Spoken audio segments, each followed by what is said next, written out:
આજે આપણે બનાવવાના છે દાલ ફ્રાય અને જીરા રાઈસ। તો પહેલાં લીધા છે બાસમતી ચોખા, પછી એને ધોઈને બાફી લીધા છે।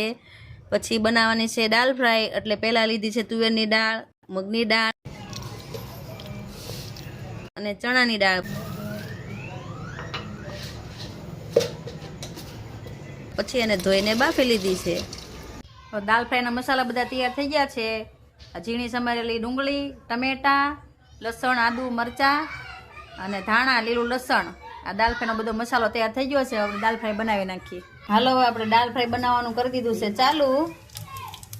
પહેલાં નાખ્યું છે જીરું, દાલ ફ્રાયનો કરવાનો છે વઘાર, પછી લસણ। હાલો, લસણ થઈ ગયું છે રેડી શેકાઈને, એટલે હવે નાખવાની છે ડુંગળી ઝીણી સુધારેલી।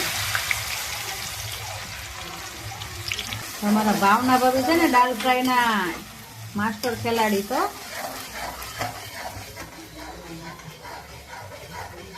હવે નાખવાના છે આપણે ટમેટા। ડુંગળી અને ટમેટાને આપણે 5 મિનિટ સુધી શેકાવા દેવાના છે। શેકાઈ જાય એટલે પછી બાકીના મસાલા કરવાના છે। હાલો, આપણી દાળ બફાઈ ગઈ છે।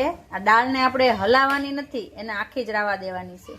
ડુંગળી અને ટમેટા શેકાઈ ગયા છે, હવે બાકીના મસાલા કરવાના છે બરોબર। હવે એમાં નાખી છે હળદર, હવે નાખવાનું છે આદુ, લસણ, મરચાંની પેસ્ટ, મીઠું,